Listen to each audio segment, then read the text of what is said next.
Hello दोस्तों, स्वागत है आपका ग्रो क्लासेस में। आज स्टैटिक जीके का लेक्चर नंबर 2 है। ये दूसरा लेक्चर, इससे पहले कल शाम को एक लेक्चर दिया जा चुका है आपको। अब चलिए आज के स्टैटिक जीके के 25 स्टैटिक जीके वन लाइनर क्वेश्चनों को देखते हैं। चलिए वीडियो को स्टार्ट करते हैं। आप लोग वीडियो को लाइक कर दें और चैनल को सब्सक्राइब कर लें। चलिए, पहला वन लाइनर है हमारा डायलिसिस। डायलिसिस शब्द है जो वो शरीर के किस अंग से संबंधित है? ये किडनी से संबंधित है। किडनी की सबसे छोटी इकाई क्या होती है? नेफ्रॉन होती है। किडनी का काम क्या होता है? ब्लड का शुद्धिकरण। किडनी का काम ब्लड का शुद्धिकरण है। इसकी सबसे छोटी इकाई नेफ्रॉन, इंपॉर्टेंट है, इसे नोट कर लेंगे। फेजेंडा क्या है?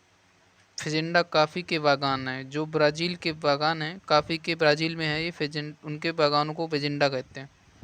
फेजेंडा कहते हैं काफ़ी में जो का ब्राज़ील में जो काफ़ी के बागान हैं उन्हें फेजेंडा कहते हैं।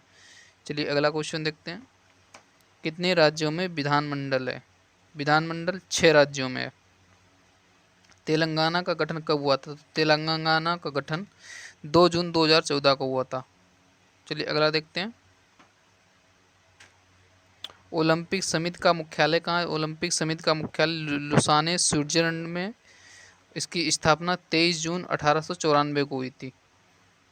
अगला देखते हैं। किस भारतीय महिला ने ओलंपिक में फर्स्ट पदक जीता? तो भारतीय महिला है ये कर्णम मल्लेश्वरी, जिसने वेट लिफ्टिंग में ब्रॉन्ज मेडल जीता है। सिडनी का ओलंपिक था, वहाँ पे इन्होंने ब्रॉन्ज मेडल जीता था। चलिए अगला देखते हैं।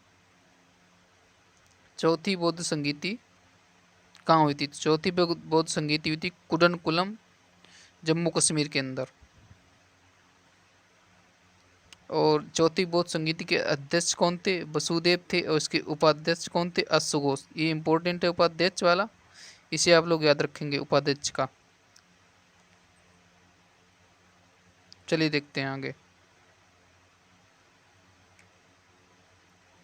यूएन के फर्स्ट महासचिव कौन है? ट्रिगवेली, नॉर्वे के थे ये ट्रिगवेली, ये उनके पहले महासचिव थे। अगला देखते हैं। आयुष्मान भारत योजना का शुभारंभ कब हुआ था? तो 23 सितंबर 2018 को झारखंड से हुआ था इसका आरंभ। अगला देखते हैं। विश्व में हरित क्रांति का जनक किसे कहा जाता है? तो नॉर्मल बोरलॉग को विश्व में हरित क्रांति का जनक कहा जाता है। और भारत में हरित क्रांति का जनक यहाँ पे पूछे थे भारत में, तो MS स्वामीनाथन को हरित क्रांति का जनक कहते हैं भारत में।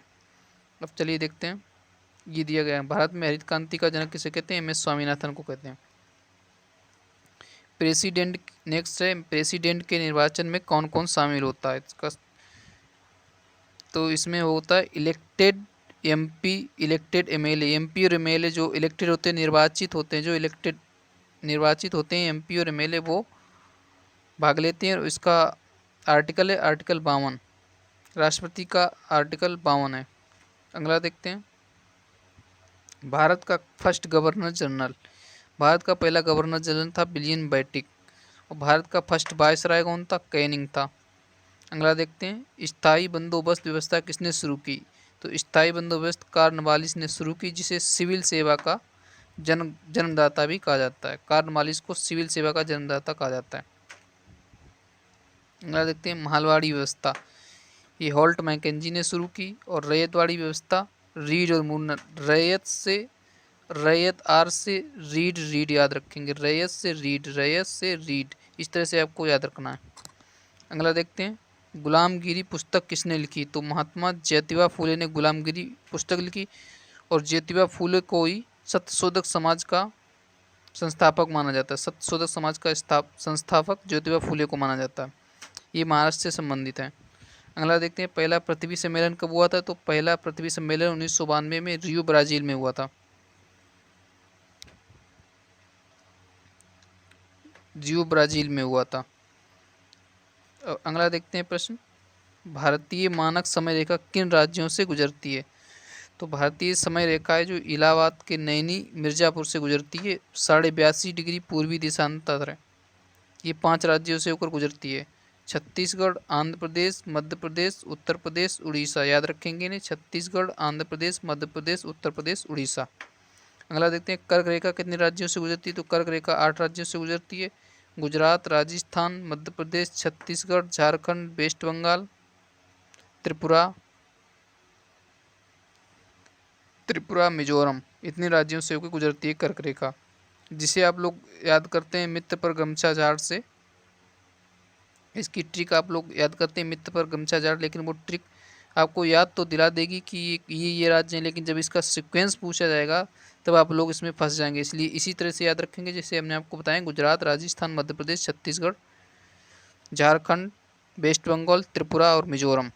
चलिए अगला प्रश्न देखते हैं। डाउन सिंड्रोम, डाउन सिंड्रोम कितने गुणसूत्र की कमी से होता है, किसमें डिफेक्ट होता है, तो 21वें गुणसूत्र में डिफेक्ट होता है तब डाउन सिंड्रोम होता है। और ये पटाऊ सिंड्रोम, किससे होता है, 13वें गुणसूत्र में अधिकता हो जाती है तो पटाऊ सिंड्रोम हो जाता है। तो पटाऊ सिंड्रोम कैसे याद करते हैं, तेरे को पटाऊं, तेरे को पटाऊं, पटाऊं से याद रखेंगे 13वें गुणसूत्र। अगला देखते हैं केचुआ की खेती को क्या कहते हैं, तो केचुआ की खेती को कहते हैं वर्मी कल्चर, केचुआ की खेती को वर्मी कल्चर कहते हैं। अगला देखते हैं स्वेज नहर किन दो जलभागों को जोड़ती है, तो स्वेज नहर भूमध्य सागर और लाल सागर को जोड़ती है। स्वेज नहर है जो वो भूमध्य सागर और लाल सागर को जोड़ती है। अगला देखते हैं भूमध्य सागर की कुंजी किसे कहते हैं, तो जिब्राल्टर जल संधि को भूमध्य सागर की कुंजी कहा जाता है। अगला देखते हैं लाल सागर को अदन की खाड़ी से कौन सी जल संधि जोड़ती है, तो बाब उल मंदेर की संधि लाल सागर को अदन की खाड़ी से जोड़ती है। उससे बाब उल मंदेर की संधि को ही आंसुओं का द्वार भी कहा जाता है। अब देखते हैं अगला, एलपीजी में गंधक का कारक क्या है, मर्केप्टॉन है। एलपीजी में गंधक का कारक है मर्केप्टॉन। कैसे याद रखेंगे, अगर एलपीजी खुली रह गई तो मरोगे, मरोगे से मर्केप्टॉन। एलपीजी खुली रह गई तो मरोगे, मरोगे से मर्केप्टॉन। एलपीजी किसका किसका मिश्रण होता है, ब्यूटेन प्रोपेन का मिश्रण होता है। एलपीजी ब्यूटेन प्रोपेन का मिश्रण होता है। अगला देखेंगे काकोरी ट्रेन डकैती कब हुई, तो 9 अगस्त 1925 को काकोरी ट्रेन डकैती हुई, जिसमें राजेंद्र रायली, अशफाकुल्ला खां ये वगैरह और चंद्रशेखर आज़ाद ये लोग इसमें शामिल थे, जिसमें से चंद्रशेखर आज़ाद नई पकड़ में आए थे, बाद बाकी 3 पकड़ में आ गए थे। अगला देखते हैं धौलावीरा और लोथल, धौलावीरा और लोथल ये दोनों गुजरात के क्षेत्र हैं, गुजरात में। और कालीबंगा है ये राजस्थान में, ये जुते हुए खेत के लिए जाना जाता है, कालीबंगा में जुते हुए खेत के लिए जाना जाता है। अगला देखते हैं लोथल में ही समुद्री संग्रहालय है, लोथल में याद रखेंगे समुद्री संग्रहालय, करंट का क्वेश्चन है इसे याद रखेंगे। 40वीं यूनेस्को धरोहर भी धौलावीरा है, 40वीं यूनेस्को धरोहर में धौलावीरा को शामिल किया गया है। अगला देखते हैं ब्लड ग्रुप, ब्लड ग्रुप की खोज कार्ल लैंडस्टीनर ने की थी, ब्लड ग्रुप की खोज कार्ल लैंडस्टीनर ने की थी। अगला देखते हैं ए बी पॉजिटिव, आप लोगों को याद होगा सिर्फ कि ए बी होता है वो सर्वग्राही होता है, लेकिन आज से आप लोग याद कर लेंगे A B positive, A B positive जो होता है वो होता है सर्वग्राही, और ओ निगेटिव सर्वदाता होता है। आप लोग सिर्फ ए बी और ओ याद रखते हैं, जब एग्जाम में प्लस और माइनस करके पूछ देता है तो आप लोग गलत करके चले आते हैं इसका आंसर। तो आज से आप लोग याद रखेंगे ए बी पॉजिटिव, पॉजिटिव का मतलब है इसे और चाहिए, ग्राही, ग्राही पॉजिटिव जहाँ पे प्लस लिखा इसका मतलब इसे और चाहिए प्लस के मतलब। ये निगेटिव, निगेटिव का मतलब ये है कि इसमें से ज़्यादा है तो निगेटिव निकाल लीजिए इसे, ये एक माइंड मैपिंग है, इस तरह से आप लोग इसे याद कर लेंगे, रियलिटी से इसका कोई संबंध नहीं है इस चिन्ह का। तो ओ निगेटिव जो है ये सर्वदाता है और ए बी पॉजिटिव सर्वग्राही है, इसे आप लोग याद रखेंगे चिन्ह के साथ। 14 जून को ब्लड डोनर डे, रक्तदाता दिवस मनाते हैं 14 जून को। और सत्यमेव जयते किससे लिया गया है, तो मुंडकोपनिषद से सत्यमेव जयते को लिया गया है। अगला देखते हैं कौन सी एक मिश्रित ग्रंथि है, तो अग्न्याशय ग्रंथि है जो ये मिश्रित ग्रंथि है, अग्न्याशय ग्रंथि ये मिश्रित ग्रंथि है, इसमें दोनों तरीके से हार्मोन निकलता है। इसमें इसकी बीटा सेल से, अग्न्याशय ग्रंथि की बीटा सेल से इंसुलिन हार्मोन्स निकलता है। अगला देखते हैं झेलम नदी को वेदों में क्या कहा गया है, तो झेलम नदी को वेदों में वितस्ता कहा गया है, झेलम नदी को वेदों में वितस्तता कहा गया है। और झेलम नदी पर ही तुलुल परियोजना है, और चिनाब नदी को वेदों में अस्कनी कहा गया है, रावी नदी को परुशड़ी कहा गया है। रावी नदी को वेदों में परुशड़ी कहा गया है और चिनाब नदी को अस्कनी कहा गया है।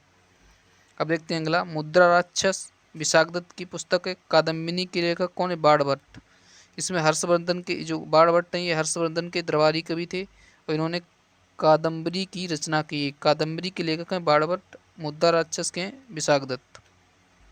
चलिए अगला देखते हैं, सारनाथ और कुशीनगर में महात्मा बुद्ध के जीवन की घटना। तो सारनाथ में इनका जन्म हुआ था और कुशीनगर में इन्होंने महापरिनिर्वाण किया था। कुशीनगर में इन्होंने महापरिनिर्वाण किया था और सारनाथ में अभिधम्म चक्र प्रवर्तन, ये अभिधम्म चक्र, और लुम्बिनी में महाभीष निष्क्रमण किया था। लुम्बिनी में महाभीष निष्क्रमण किया था और सारनाथ में अधिधम्म चक्र किया था और कुशीनगर में इन्होंने अपने शरीर को त्याग दिया था।